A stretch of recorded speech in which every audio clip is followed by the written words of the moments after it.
বিগত 15 বছর যারা এই দেশ শাসন করেছে তারা মানুষকে, দরিদ্র মানুষকে সহায়তার পরিবর্তে এদেশকে লুটপাট করেছে। এদেশ থেকে লক্ষ লক্ষ হাজার কোটি টাকা তারা বিদেশে পাচার করে দিয়েছে। এই দেশের দরিদ্র কৃষক, শ্রমিক এবং যারা মিলে কলকারখানায় কাজ করে, যারা ধানের ক্ষেতে, ফসলের ক্ষেতে কাজ করে, যারা মাথায় বোঝা নিয়ে নিজের জীবন বিপন্ন করে এই দেশের অর্থনীতিকে সফল রাখে, বিগত সরকার তাদের রক্ত শুষে নিয়েছে এবং আজকে তারা কষ্টে দিনাতিপাত করেছে। আজকে আমরা সেই মুহূর্তে শীতে যখন তারা কুকিয়ে যাচ্ছে, আমরা তাদের পাশে দাঁড়াতে চাই।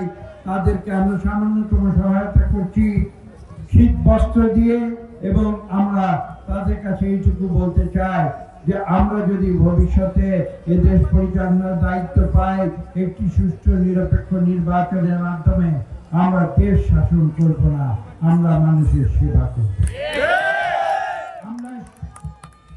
আমরা সরকারে যেতে চাই একটি জনকল্যাণমুখী সরকার গঠন করার জন্য, এদেশের কোটি কোটি দরিদ্র মানুষের ভাগ্য উন্নয়নের জন্য।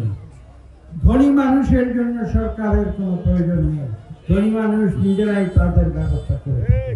কিন্তু আজকে এখানে যারা উপস্থিত রয়েছেন, আজকে শীতের রাতে তারা বিছানায় ঠান্ডায় তারা জমে যাচ্ছে, অথচ তাদের গায়ে দেবার মতো একটি কম্বল তাদের নেই, একটি সোয়েটার তাদের গায়ে দেবার মতো নেই, একটি চাদর তাদের গায়ে দেবার মতো নেই।